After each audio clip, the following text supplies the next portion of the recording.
Local productions seen on Delta College Public Media are made possible with support from viewers like you. Thank you.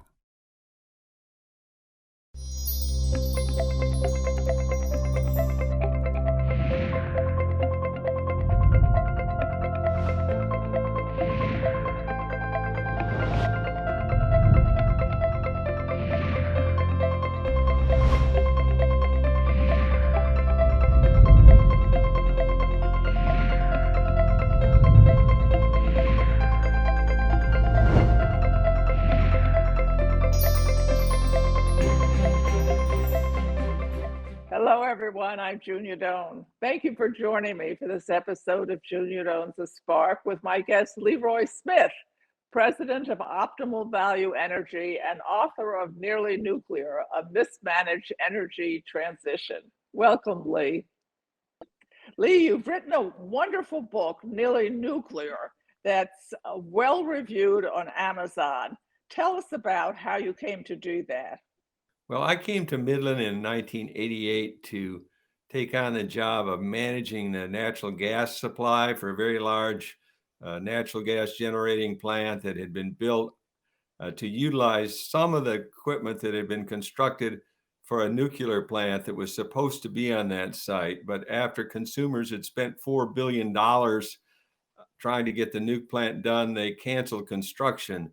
And then as a fallback to that, it was decided to use about $1 billion worth of what had been built and add 12 very large gas turbines that would generate electricity. And there'd also, the waste heat would generate some steam. And so it would be able to have about the same ability to produce electricity and steam as the original nuke design. But from the minute I arrived on the site, it was a great job. I never would have existed if they'd have finished the nuke plant, but I always wondered, how could this have not been completed? It had consumers' power, at the time, the 10th largest combined utility in the United States. It had the Bechtel company as the constructor and engineer that consumers had brought in, and it also had a contract with Dow Chemical Company to provide steam to the Dow complex. And of course, along with that contract with Dow came overwhelming local support for the construction of the plant. So the question that always gnawed at me is, how could they have not finished this?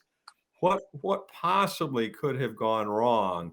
So that kind of, and over the years, I heard a lot of people talk about various aspects of what happened with the construction, but I always wanted to really dig into it. And finally, I started about 2016 to digging into it.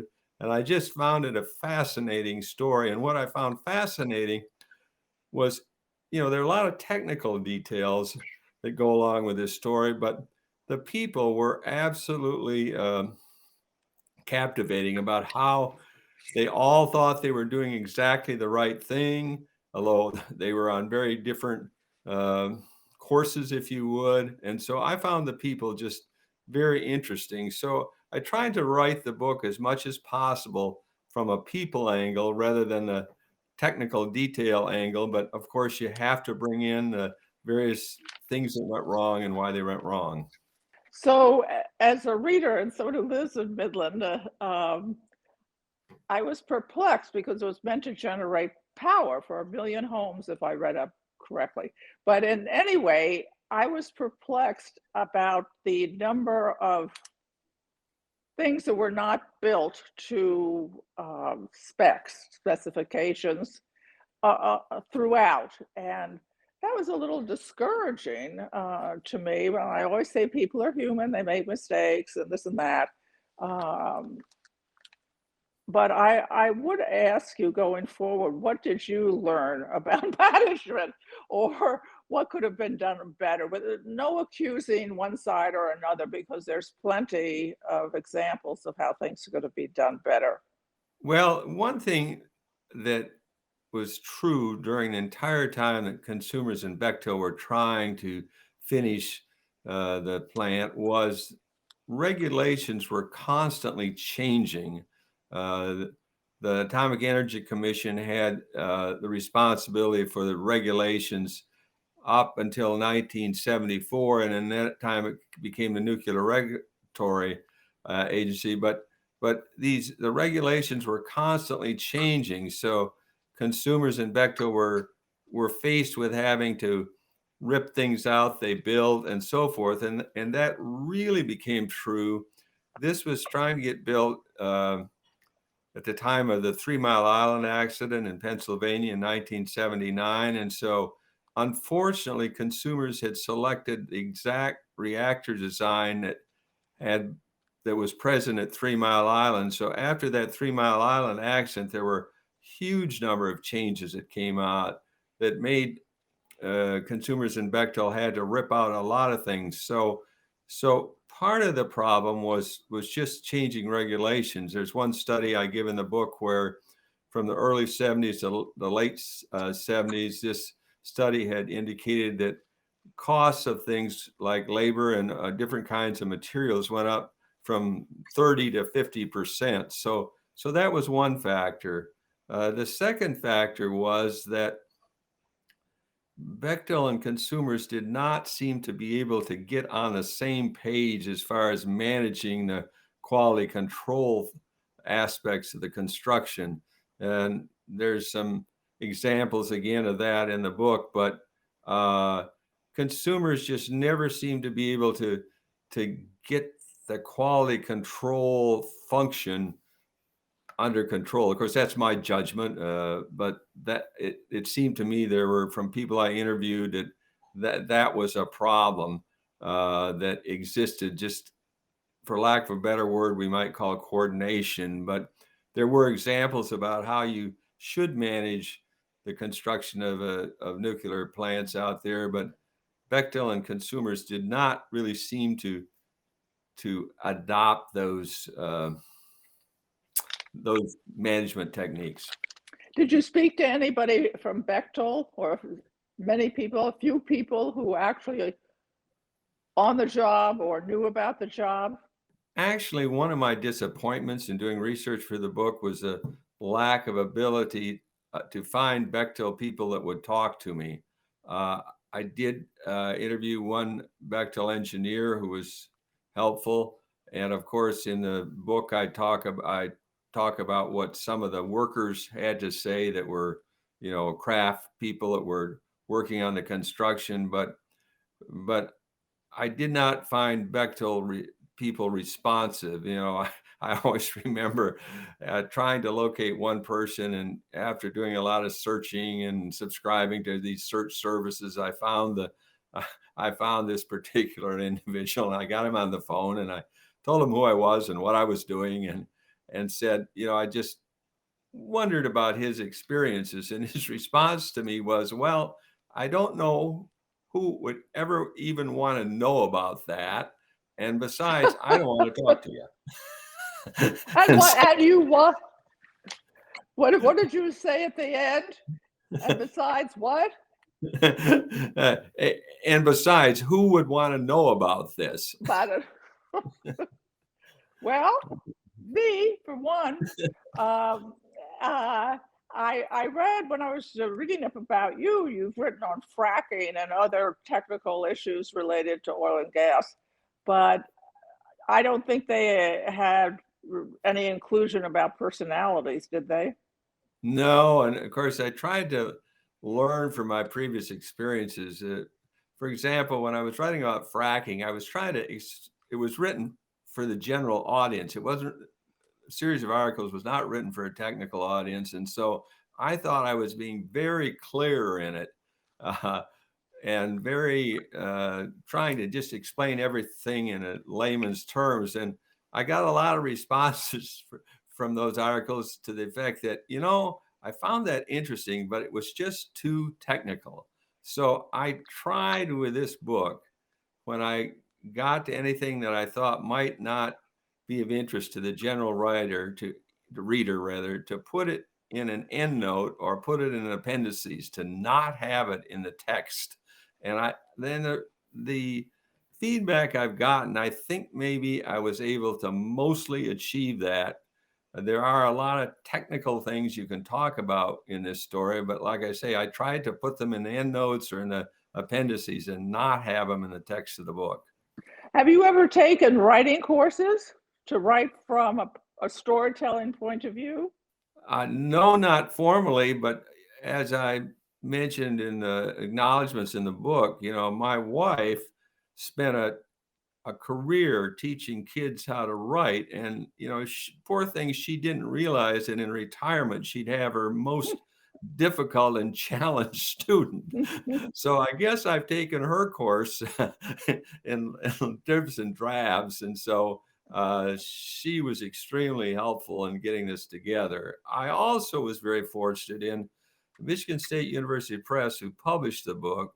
Their editor in chief was extremely helpful in pointing out things, and she brought in three other editors. So there were lots of discussions about the text. So I guess this was kind of learning on the job for me to how I might perhaps say things so that they were more readable and better understood.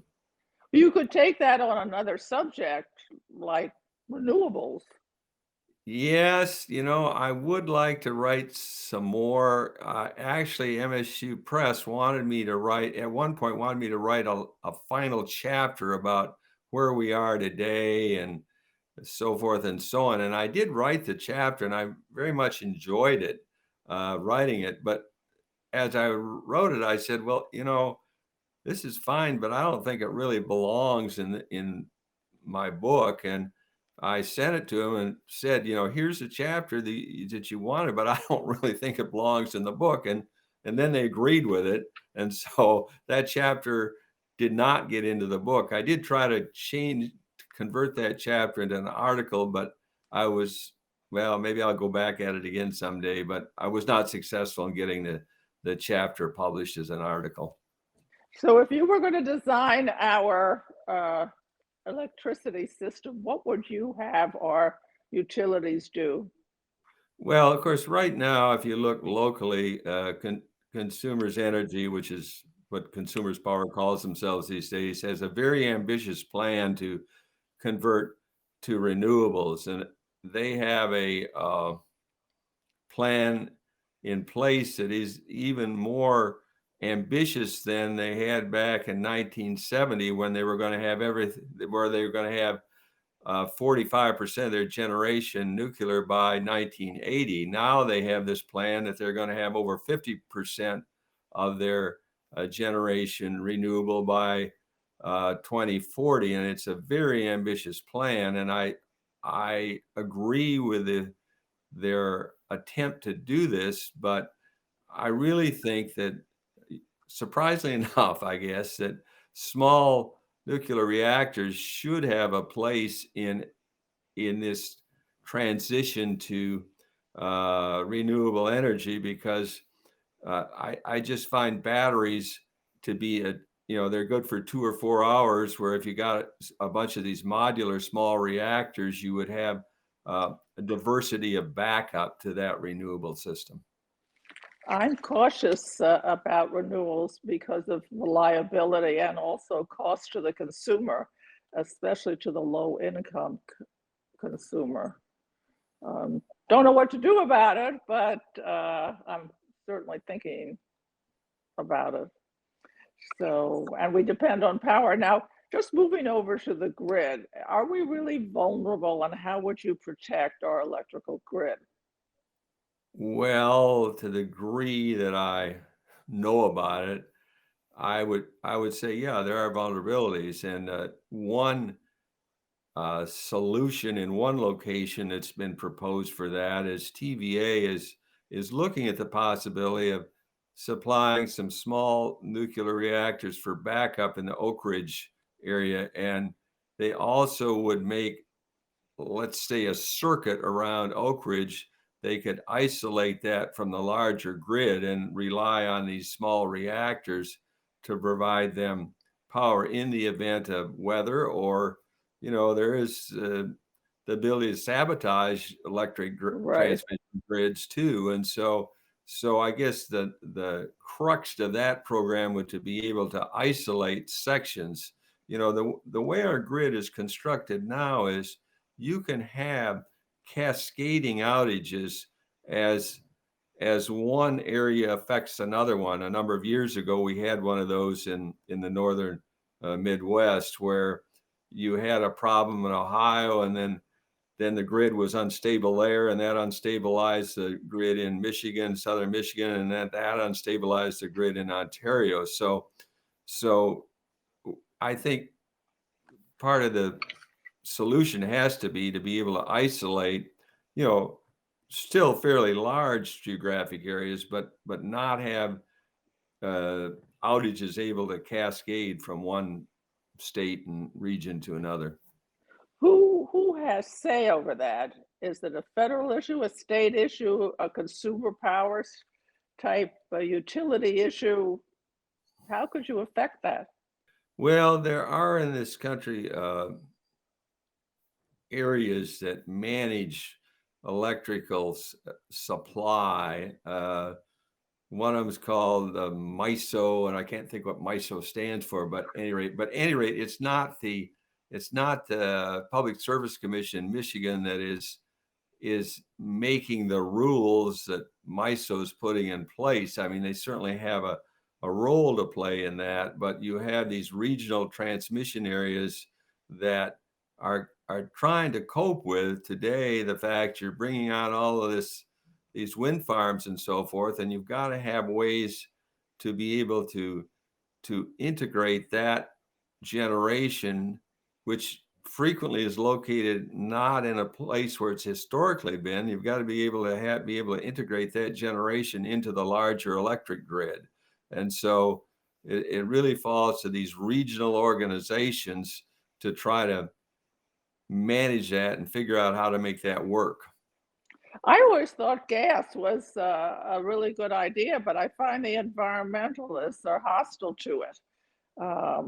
It's inexpensive relatively, and it's available. Well, I must have to first say that, of course, I am a natural gas person.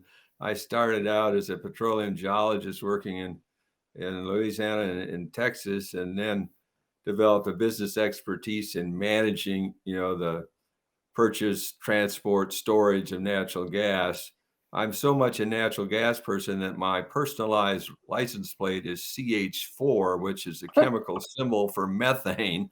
And so anything I say might be taken as bias, but yes, I think natural gas is a wonderful fuel. It's about 50% less CO2 emitted than burning coal, for example. It is available at a moment's notice, basically, so that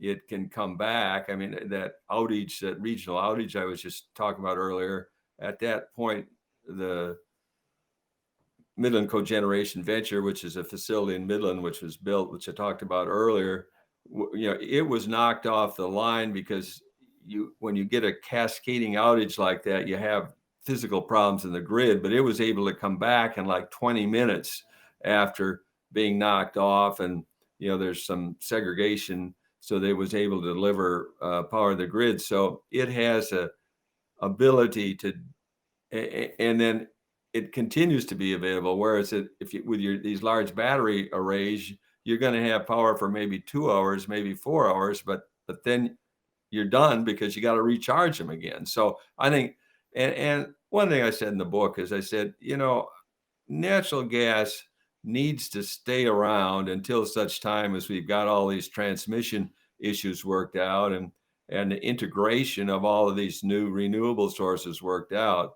But that's not well received by environmentalists. As a matter of fact, one of the negative comments I've gotten about my book is in the last chapter. I speak a little bit about the complexities of where we're going with renewables, and particular environmentalists took issue at that as if I was negative on renewable energy. No, I'm not negative on renewable energy. I just think I understand the complexities of getting that done. And the other thing you mentioned is the cost is going up. I mean, you can, and so we need to be mindful as we're trying to make this transition, what that's doing to the cost of electricity for the customer. And many of the customers are on tight budgets. And I think, personally, I think when we consider environmental issues, we should also think of the cost effect on people who are counting every nickel. So I don't have an answer, but I think it should be part of the discussion anyway. So where did you meet your wife? I met her at Michigan State University, where she was an undergraduate and I was an undergraduate. And I met her very close to the time I graduated. She was still in school, so I went off to the Navy, and but she was very adamant she was going to finish her degree. So we got married after she finished her degree when I was still in the Navy. Did you stay in the Navy for a while? No, I did just the obligatory term and got out and went back to graduate school. It was a good part of my life. The Navy decided I needed to be an engineering officer, and I, of course, did not have an undergraduate degree in engineering, but they sent me to a bunch of little special schools. So they tried to make an engineer out of me, but basically they failed because when I went back to graduate school, I studied geology again. I got a master's degree in geology. Good for you. And you have an advisory consulting company here in Midland, do you not? Yes, when I left the Midland Cogeneration Venture in 2004, I was not ready to retire. Basically, I'm still not ready to retire, but Good. so I started a consulting firm, and what I did in that consulting firm is consulted with people, businesses and utilities who needed to buy large quantities of natural gas. So you have to look at, the people that are going to sell them the gas. Do they really have the reserves to furnish the gas they're contracting with? You have to look at the transportation. There's a whole system of financial hedges you can put on for the price of your gas. And I also did some work with electricity because during the last half of my time with MCV, I was also in charge of short-term electric sales. So I did a little consulting and people who needed electricity. Short-term sales go to other utilities or where? Yeah, they can go to other utilities. There's a whole group of people out there, marketers who they'll buy electricity from you and then they'll sell it to somebody else. So there are, there are utilities, there's industrial users, and then there are marketers who just buy and sell. So you were busy. Yeah, I was very busy in the first part of that consulting life. I was actually more busy than I wanted to be. I found that as a consultant, people don't call you until they've got a big problem and they want you to be immediately available to solve their problem as if you weren't trying to work for other people too. So I was busy, but I've trailed that off over the years. And really the recent years, I've just devoted my time to writing and speaking. I like to give talks on energy topics. And so I find that very rewarding. So, and I'm starting to think about a new book, and a book is just absolutely consuming when you get started doing it. The research I spend a huge amount of time on. And so that's, I think, going to be my next project. What interests you enough to write a second book? What topic? Well, and I'm certainly not sure I'm going to do this, but when I was in graduate school, I worked for U.S. Steel. It's the only time in my career that I did anything but petroleum geology. I worked for them, and the job was looking at areas north of Marquette and also in the boundary waters around a town called Ely, Minnesota, for copper nickel deposits.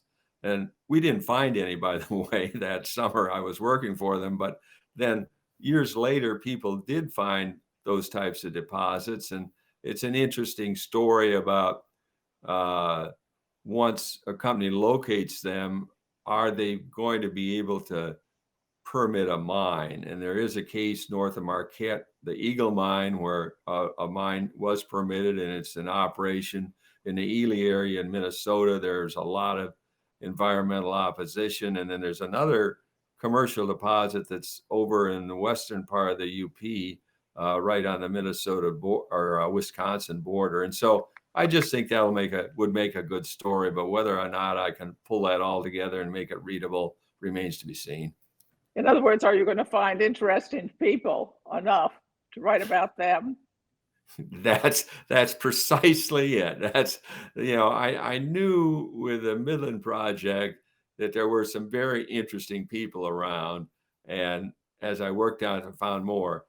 With this book, I don't know. You just got to look at it. There certainly are some interesting uh, opponents to these plans. The mining companies also present some interesting people, but I don't know. You just got to get into it and see.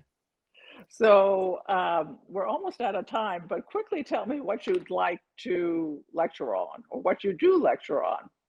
There's an organization called the OLLI, the Osher Lifelong Learning Institute, and I've given talks there on petroleum markets. I thought people ought to perhaps, I don't want to try to explain to people while oil prices go up and down and gas prices go up and down. So I've talked about that.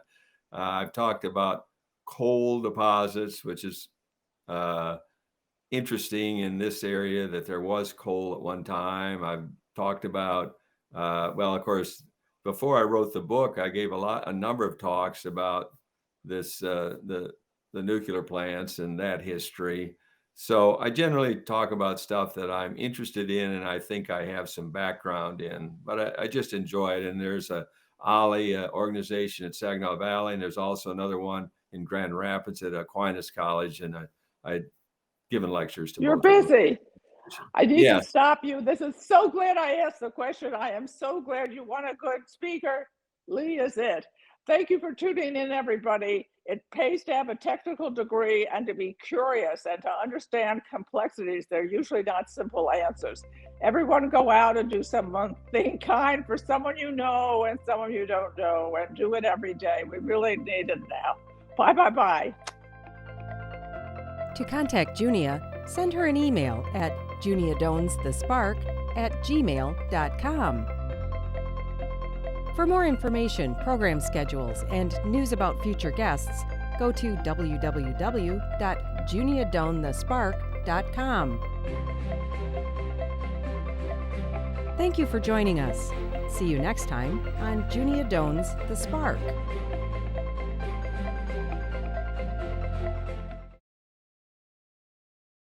Local productions seen on Delta College Public Media are made possible with support from viewers like you. Thank you.